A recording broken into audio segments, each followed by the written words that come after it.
Abra a sua Bíblia comigo. Jeremias capítulo 17, verso 5. Assim diz o Senhor: maldito é quem confia nas pessoas e que se apoia na força humana e afasta o seu coração do Senhor. Em algumas versões assim: maldito é o homem que confia no homem e faz na força do seu próprio braço o seu sustento. E ele continua: é como um arbusto solitário no deserto, não tem esperança alguma. Habitará em lugares desolados, estéreis, numa terra salgada e onde ninguém vive.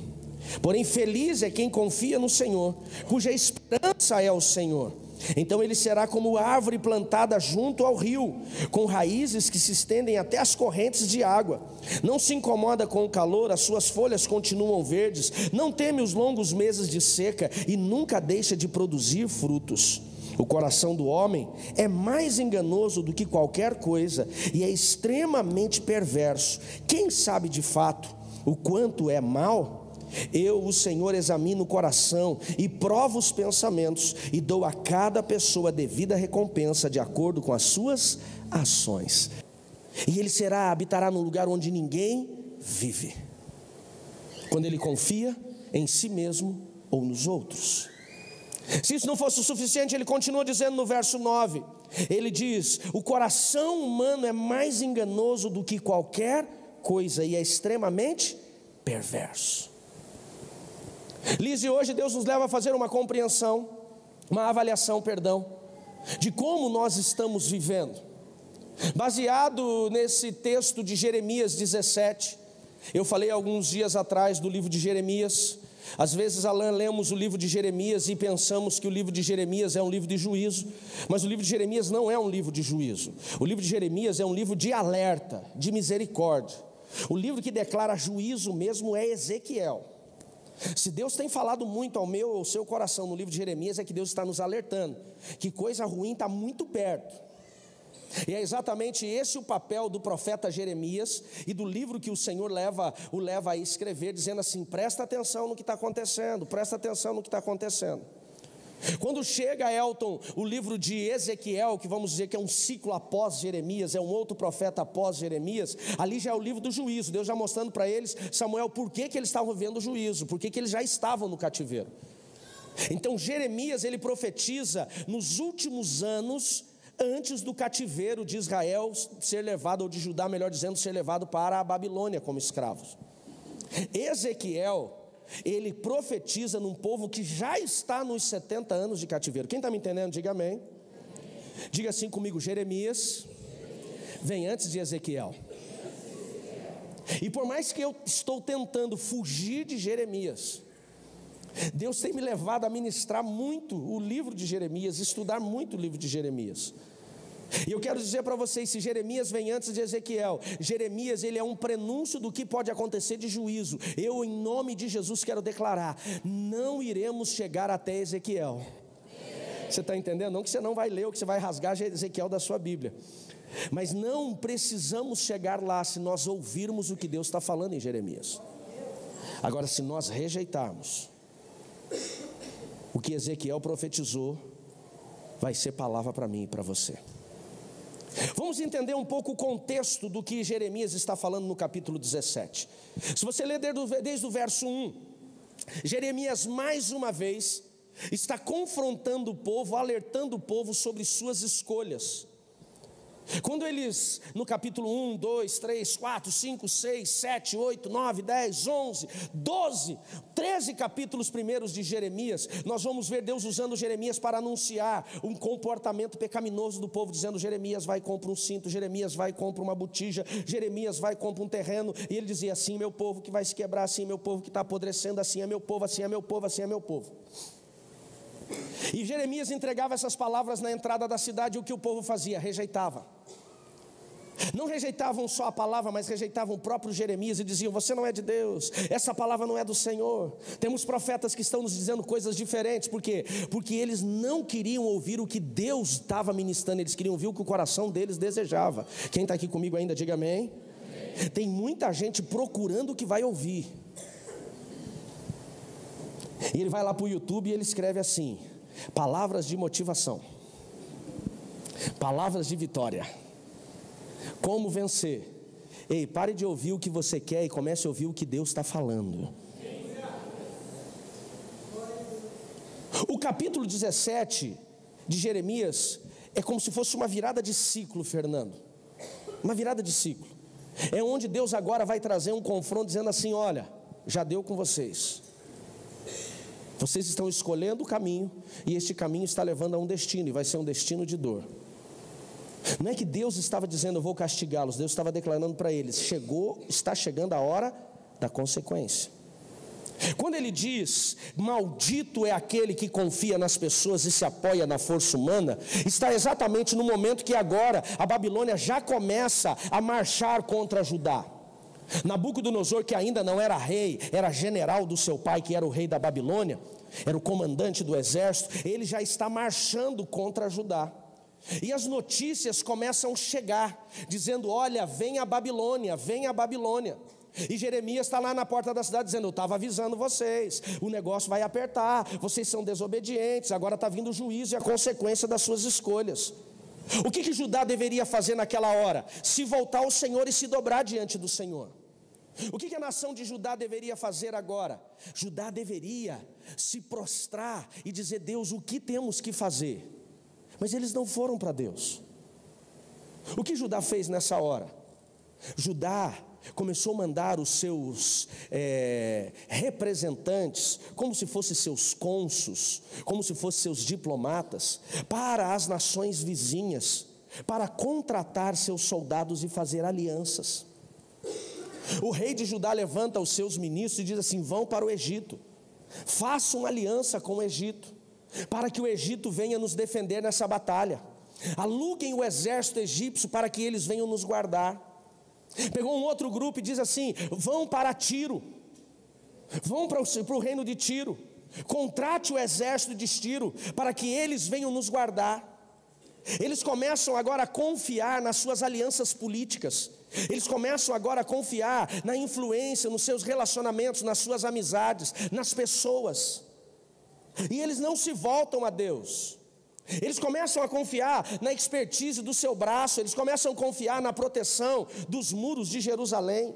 A cidade de Jerusalém eu não conheço fisicamente ainda, mas eu estudo muito o território de Israel. Jerusalém, ela inclusive foi uma cidade onde Davi, para conquistá-la, foi de fato numa dependência de Deus.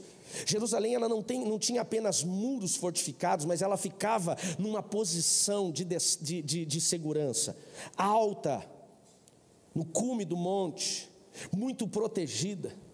Então esse povo agora estava confiando na sua força da cidade, no seu exército, nas suas amizades e nas suas alianças políticas.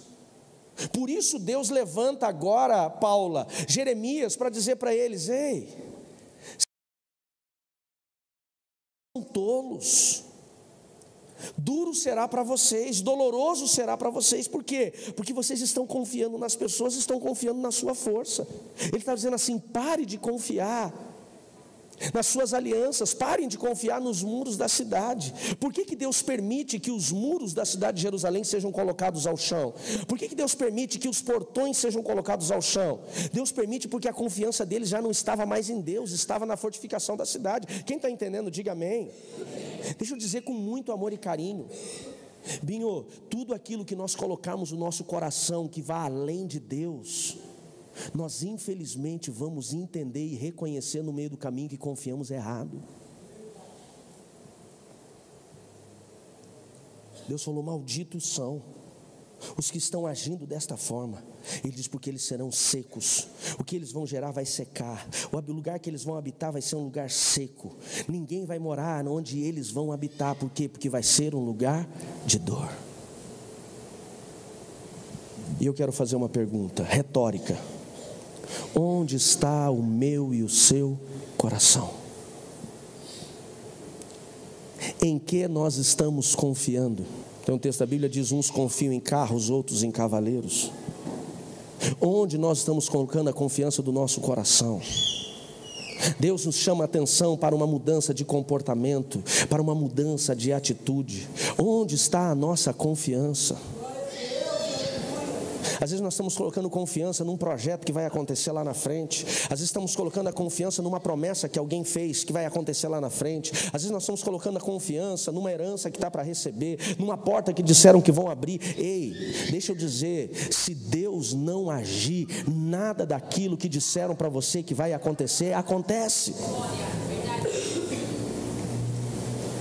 Tem dois textos aqui, dois versos, o 6 e o 7, que são de comparação, são antagônicos. O 6, ele diz assim: será como um arbusto solitário. O 7 diz: ele será como árvore plantada junto ao ribeiro. O 6 diz: não tem esperança alguma. O 7 diz: suas raízes se estendem até as correntes das águas. O 6 diz: habitarão em lugares desolados e estéreis. O 7 diz: não se incomodará com o calor, porque as suas folhas continuarão verdes. O 6 diz: habitarão numa terra salgada onde ninguém vive. O 7 diz: não temos longos anos de seca. Por quê? Porque Deus os sustentará e eles darão frutos. Qual é a diferença de um para o outro? É aquele que confia em si próprio ou nas pessoas, ou aquele que confia no Senhor? Onde nós estamos colocando a nossa confiança? Se eu e você estamos vivendo num lugar de esterilidade, se eu e você estamos vivendo num lugar de desconforto, se eu e você estamos vivendo num lugar sem frutos, será que não é porque estamos confiando em quem não deveríamos confiar? A primeira lição, ele diz: maldito, amaldiçoado, sofredor será aquele que confia no homem, na força do seu braço. Aqui eu aprendo que todas as vezes que eu colocar a minha dependência, ou em mim mesmo, ou em outras pessoas, eu terei problemas. Primeiro, ele diz: não confie na sua própria força. Isso denota o quê? Arrogância, independência. Quantas situações ou quantas decisões importantes tomamos na vida sem consultar e ouvir a direção de Deus e temos fracassado? Quantos caminhos nós já começamos a trilhar ou escolhemos trilhar sem perguntar a Deus, e por isso estamos vivendo num lugar seco? Ele diz: maldito é aquele que confia na força do seu próprio braço. Deus não tem problema nenhum com a sua habilidade, com a sua capacidade. Pelo contrário, Ele deu essa capacidade e essa habilidade. O problema é quando você começa a colocar a sua confiança apenas na sua capacidade. Das últimas decisões importantes na vida que eu e você tomamos, avalia. Quais foram? Você consegue avaliar aí comigo três decisões importantes que você avaliou, que você tomou nos últimos meses? Quantas delas você só decidiu quando você ouviu Deus? Quantas decisões nós estamos tomando no calor da emoção? Quantas decisões nós estamos tomando pela oportunidade que aparece? Quantas decisões nós estamos tomando pela expertise, pela experiência de vida que nós temos? E quantas vezes agimos desta forma e chegamos a esse lugar seco, árido, sem vida, terra salgada? Por quê? Porque nós achamos lindo esse texto. Nós até ensinamos para os outros: não confie na força do seu próprio braço. Mas quando chega na hora, Rafael, o que nós fazemos, Cris? Nós fazemos exatamente o contrário daquilo que a palavra do Senhor nos ensina. Isso denota o quê? Arrogância. Isso denota o quê? Independência. A partir do momento, pastor Anderson, que nós decidimos Jesus como nosso único e suficiente Salvador, nós decidimos andar segundo a direção dEle. Posso ouvir um amém? A partir do momento em que nós entregamos a nossa vida para Jesus, nós decidimos ouvir a voz do Senhor, mesmo que a direção dele seja totalmente diferente daquilo que nós queremos fazer. Deus não é o gênio da lâmpada mágica que nós esfregamos e dizemos o que ele tem que fazer para nós. Deus é Deus e nós somos servos. Posso ouvir um amém? A direção tem que ser dele. Então, nas últimas 2, 3, 4, 5 decisões que tomamos, quantas delas nós fomos para Deus e perguntamos: Deus, qual é a sua vontade, a sua direção? E quando Deus ficou em silêncio, quantas vezes nós paramos e ficamos exatamente naquele lugar que estávamos até Deus responder? Já falei isso para vocês. Deus não está dentro daquele contexto que nós ouvimos do ditado popular: quem cala consente. Se ele se calou, não é que ele está dizendo sim. Se ele se calou, é que você não vai fazer nada. Posso ouvir mais um amém por isso? Você já parou para analisar que os principais fracassos que você já teve na vida foi porque você decidiu sem Deus? Os lugares que você decidiu ir sem uma resposta de Deus, aquilo que você decidiu fazer sem uma resposta de Deus, aquela sociedade que você decidiu entrar sem ouvir a voz de Deus, te deu problema? E tem coisas que nós estamos decidindo e não ouvimos Deus, e tem coisas que nós decidimos mesmo ouvindo Deus, e o nosso coração às vezes é tão obstinado que nós estamos querendo fazer do nosso jeito, e queremos até interpretar uma direção de Deus de uma forma daquilo que o nosso coração deseja. Quem entende, diga amém. Temos que parar de acreditar que nós somos o centro do universo, que tudo vai acontecer como nós queremos, e começarmos a aprender a depender de Deus. Aquele que confia no seu modo de viver, aquele que confia nas suas próprias escolhas, aquele que depende do seu próprio coração, ele vai se dar mal. Aquele que confia na força do seu próprio braço, infelizmente ele vai ter dificuldade. Pastor, então como é que eu venço isso? Diz Tiago capítulo 4 verso 6, antes ele dá a maior graça, portanto diz, Deus resiste os soberbos, mas dá graça aos humildes. Ele continua dizendo, sujeitai-vos pois a Deus e resisti ao diabo, e ele fugirá de vós. Pastor, como é que eu vou depender de Deus quando eu aprendo a me sujeitar a Deus? O diabo não apresenta-se, Tai, como ele é. O diabo muitas vezes pode se apresentar em circunstâncias, em oportunidades, em desejos do nosso coração, e nós não estamos prestando atenção, porque a gente quer muito aquilo. A gente quer muito aquele carro, a gente quer muito aquela oportunidade de emprego, a gente quer muito aquela sociedade, a gente quer muito aquela oportunidade, sem parar e perguntar a Deus, é isso que o Senhor quer para a minha vida? Este é o lugar que o Senhor tem para mim? Ele diz, acham com humildade. Pastor, como é que eu aprendo a me sujeitar a Deus quando eu sou humilde? Qual é a posição do humilde? Essa aqui ou essa aqui? A primeira ou a segunda? E por que nós ainda agimos assim? Desculpa, mas não adianta a gente vir para essa posição aqui só depois que o negócio deu errado.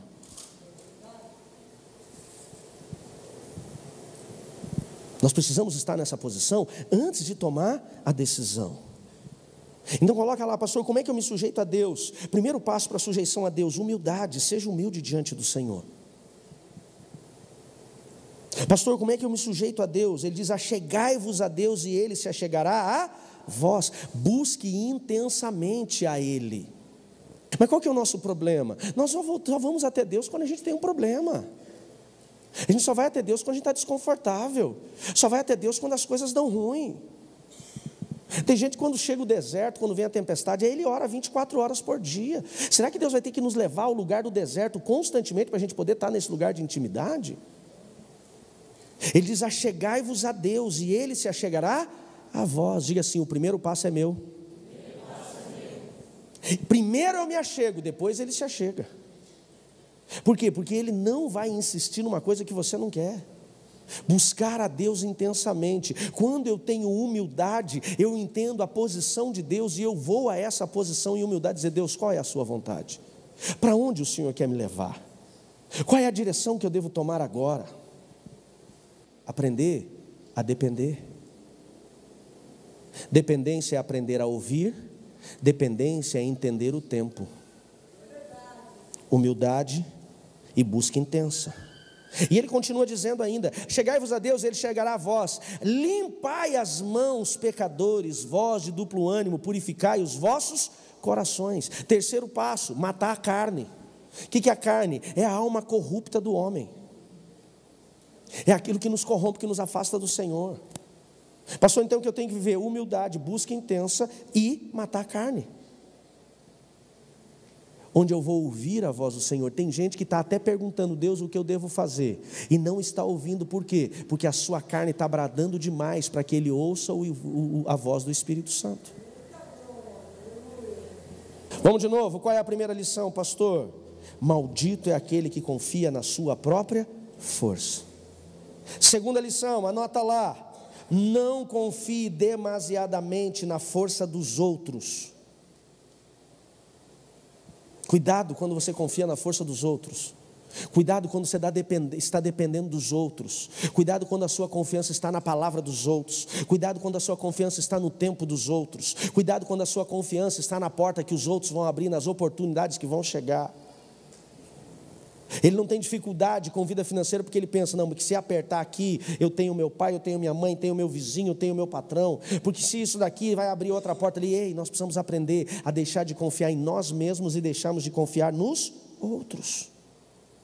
Antes do exílio eu já falei, Judá estava confiando em quem? Nos egípcios, nas suas alianças políticas. Antes do exílio, Judá estava confiando em quem? No reino de Tiro, no exército de Tiro, na sua condição de pagar esse exército e alugar os seus inimigos. Deus falou, vocês estão deixando de confiar em mim para confiar no Egito? Vocês estão deixando de confiar em mim para confiar no Tiro? Ele falou, então vocês vão ver o que vai acontecer.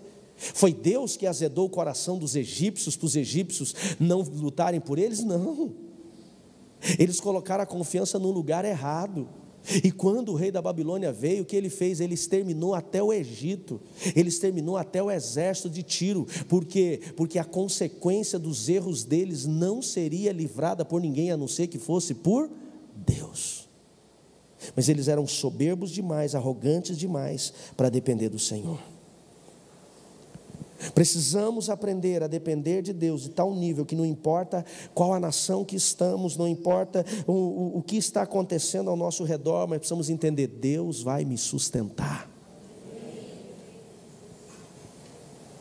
O dólar subiu, Deus vai me sustentar. A inflação descontrolou, Deus vai me sustentar. O arroz vai acabar, Deus vai me sustentar. Em quem você está confiando, em quem você está colocando o seu coração, em quem você tem apoiado a sua força, em quem você tem colocado a sua dependência. Ele diz, pare e olhe para mim. Terceira lição para a gente poder encerrar.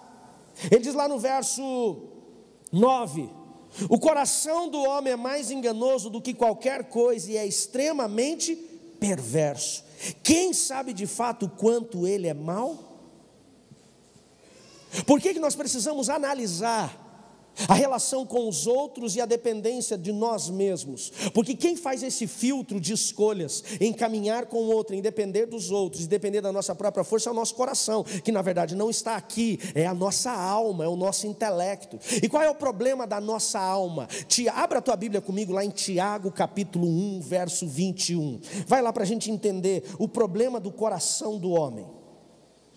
Por que nós não podemos confiar no coração do homem? Tiago, capítulo 1, verso 1. Portanto, livrem-se de toda impureza moral e de toda a maldade que prevalece e aceite humildemente a palavra. Olha aqui, não tem a ver com o que eu vou falar, mas já vou dar uma direção. Essa primeira parte do texto de Tiago 1, 21, a parte A desse verso, ela está falando do quê? De todos os pecados que você pode encontrar no mundo, resumidos em duas expressões. Ele diz, portanto, livrem-se, removam toda impureza moral. Em algumas versões diz toda imoralidade. O que ele quer dizer? Imoralidade, todo pecado sexual, todo pecado de moral, está dentro aqui. E depois ele dá um segundo pilar de pecados, ele diz, e removam de si toda a maldade. Então todos os pecados que você pode imaginar no mundo, eles estão baseados nesses dois. Por exemplo, fornicação é maldade ou imoralidade? Adultério, maldade ou imoralidade? Abuso íntimo, maldade ou imoralidade? Começa com imoralidade e vai revelar maldade. Roubo, maldade ou imoralidade? Violência, maldade ou imoralidade? Eu posso ficar aqui a noite inteira falando de pecado e a gente vai cair um e outro. Então a primeira coisa que ele está dizendo, livrem-se. Deus não vai tirar o pecado de você, é você que coloca ele para fora. Ele diz, livrem-se de toda impureza e de toda maldade. E aceitem humildemente a palavra que é implantada em vocês, a qual é poderosa. Essa versão aqui, a NVI, ela não traz exatamente a versão do original grego. Ele diz que é poderosa para salvar a vossa alma. King James, se você tiver, acho que a King James encerra aqui, que é poderosa para salvar a vossa alma. Significa que a minha alma e a sua alma, que o nosso intelecto, a parte corrompida da nossa alma, que a Bíblia chama de carne, que é a nossa natureza humana, ela precisa de salvação. E se ela precisa de salvação, por quê? Porque ela é bandida. Diga comigo, a alma é bandida. É a parte do nosso intelecto, da nossa alma, que ela ainda não se rendeu a Jesus. Ela ainda é a natureza humana, ela ainda deseja o que é mal. É nesse coração que nós vemos Jeremias falando, né, usado por Deus. Ele diz assim: porque o coração do homem é mau, enganoso e perverso. Por que ele diz, não confia no seu coração? Porque o teu coração vai escolher confiar em si mesmo, mas ele é mau, perverso, bandido. Porque o seu coração vai escolher confiar em pessoas, porque ele é mau, perverso, bandido. Se ele precisa de salvação, é porque ele está perdido. Quem está entendendo, diga amém. Se o nosso coração está perdido, por que nós ainda continuamos confiando? O que tem de erro hoje? Muita gente está dizendo assim, não, porque eu senti no meu coração. Foge disso.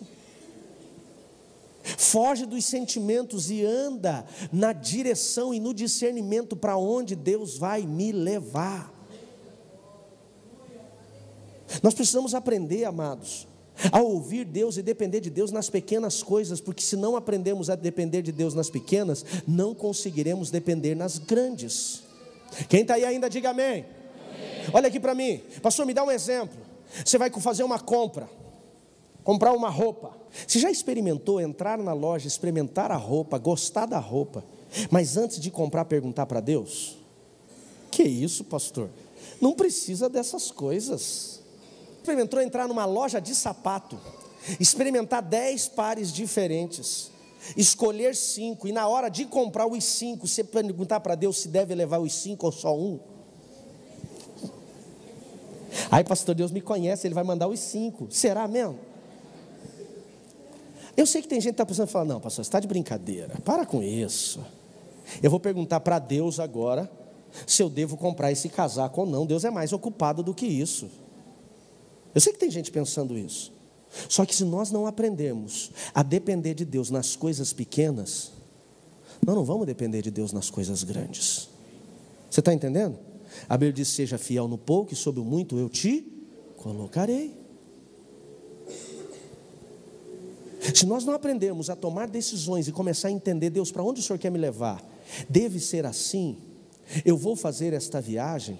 Eu devo fazer este curso? Eu devo trilhar este caminho? Se eu não aprender a tomar essas decisões baseadas no coração de Deus, nas pequenas coisas, eu nunca vou conseguir entender e discernir a voz de Deus nas coisas grandes. E pastor, como é que você tem essa certeza? Sabe qual que é a primeira resposta que eu tenho quando é não? Falta de paz. Às vezes é uma coisa, Dani, tão pequenininha. É uma decisão que eu tenho condição, expertise, inteligência o suficiente para decidir. E Deus me deu a capacidade para isso. Mas quando eu vou decidir, eu perdi minha paz. Se eu perguntei para Deus qual é a direção, eu perdi minha paz, eu falei, ok. Se não tenho paz, Filipenses diz, se não tem paz, não vai. Quem está entendendo, diga amém. Não é que Deus quer me controlar como um cavalo. Ei, vai, para. Não é isso. É que se eu não aprender a ouvir a voz de Deus nas coisas pequenas, quando Ele falar nas grandes decisões, eu não sei qual é a voz dEle. Nosso coração, ele é corrupto. A nossa alma é corrompida. E se nós não aprendermos a fugir daquilo que a nossa alma está definindo para nós, nós vamos continuar caindo nos mesmos erros. Quando eu confio em meu coração e desejo andar segundo o meu próprio caminho, sem me voltar a Deus, Jeremias diz, você vai andar em lugares secos, áridos, de terra salgada.